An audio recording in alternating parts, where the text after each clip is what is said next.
The wind outside howled across the empty plains, carrying with it the echo of 1,000 untold stories, stories of dust, blood, and hearts that never healed. The sun had long set behind the red mesas, leaving only the faint orange glow of a dying day seeping through the cracks of the old wooden cabin. Inside, the air was thick, with silence, with tension, and with something neither of them could name. Cole Maddox sat hunched forward on a rickety chair, his hat shadowing the storm in his eyes. He was a man built by the land, rough hands, square jaw, and the kind of quiet that made even gunfire feel polite. Across from him, Lily stood near the window, her breath shallow, her heart beating in the hollow of her chest. She looked at him, not with fear, but with a deep, aching resolve. "Let me take it off first," she said softly, her voice trembling like a leaf in the wind. Cole froze. The fire crackled in the corner, throwing wild shadows against the walls. His fingers tightened around the brim of his hat. He didn't move, didn't blink. But Lily wasn't talking about what the world might have thought. She was talking about the thing she'd carried too long, the guilt, the pain, the burden of a lie that had nearly broken her. Slowly, she reached for the small silver locket hanging around her neck, the one she'd never taken off, not even when the world turned its back on her. "This," she whispered, unclasping it with trembling fingers. "This is what's been choking me all these years." She let it fall. The metal hit the wooden floor with a soft, final sound, like the closing of a chapter.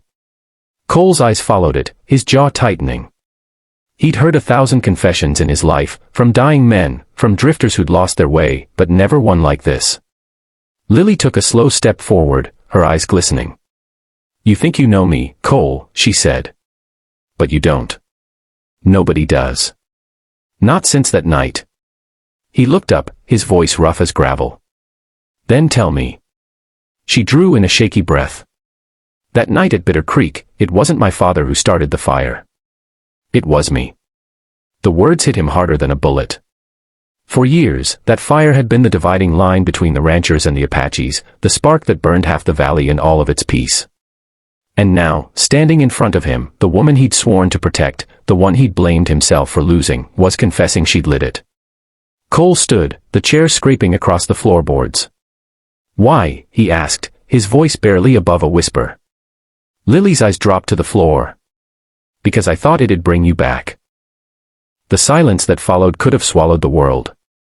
"I was young," she said, tears burning her cheeks. "And angry. You rode off that night, said you'd never come back, that there wasn't room in this world for the both of us, not after what my family did to your people. I wanted to make it right, Cole. I thought if I burned the ranch, if I destroyed what my father built, you'd see I wasn't like him." Her words trembled in the space between them. The fire popped, a log collapsing into ash. Cole looked at her like a man seeing a ghost. All the years of hate, all the miles he'd written with her memory in his chest, and this was the truth that had been buried underneath it all. He took a step closer, his boots heavy on the wood. "You nearly killed yourself trying to make peace," he said. "And you thought that'd bring me back." Lily nodded weakly. "I didn't know what else to do." He sighed, taking off his hat. For the first time that night, his eyes softened. "You didn't have to burn the world to find forgiveness, Lily." She shook her head. "I wasn't looking for forgiveness. I was looking for you." Cole's heart twisted. For years, he'd carried the image of her, wild hair, defiant eyes, a heart too soft for the desert and too fierce for any man to tame. And now, standing there before him, she was the same and yet not at all. The years had carved lines of sorrow across her face, but the fire in her soul still burned bright. He reached for the locket on the floor and placed it in her hand.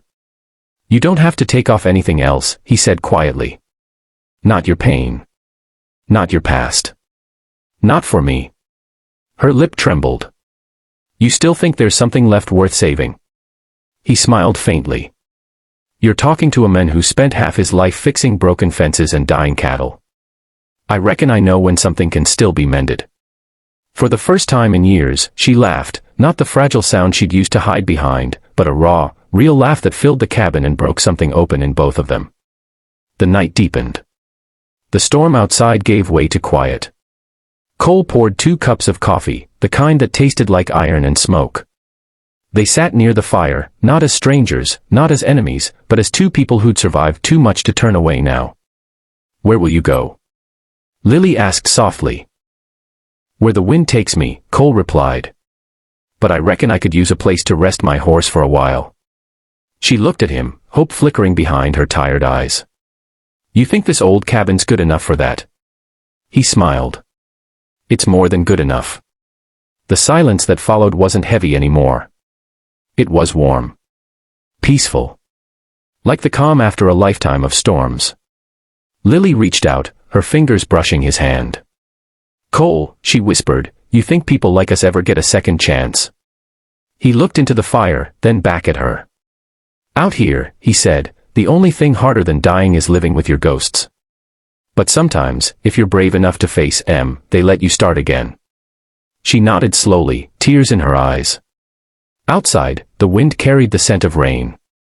The earth was breathing again, washing away the ashes of yesterday. Inside, two broken souls found something neither had dared to hope for, forgiveness, and maybe even love. The old clock on the wall ticked quietly, each second marking the start of something new. Cole leaned back in his chair, Lily beside him, both staring into the flames that no longer burned with rage, but with rebirth. In the quiet heart of that lonely cabin, she whispered again, softer this time, almost to herself, "Let me take it off first." But now, it meant something different. The weight of regret. The armor of guilt. The chains of the past.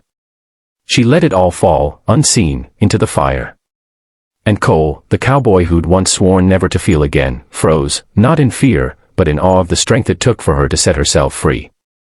The night stretched long, and somewhere between the wind and the whisper of the fire, something sacred was born, not love at first sight, not redemption in a single word, but the quiet, steady promise of healing. As dawn crept over the horizon, painting the desert gold again, the cabin stood like a witness to a miracle. The girl who'd burned a ranch, and the man who'd burned his heart, had both found the courage to forgive, and to begin again.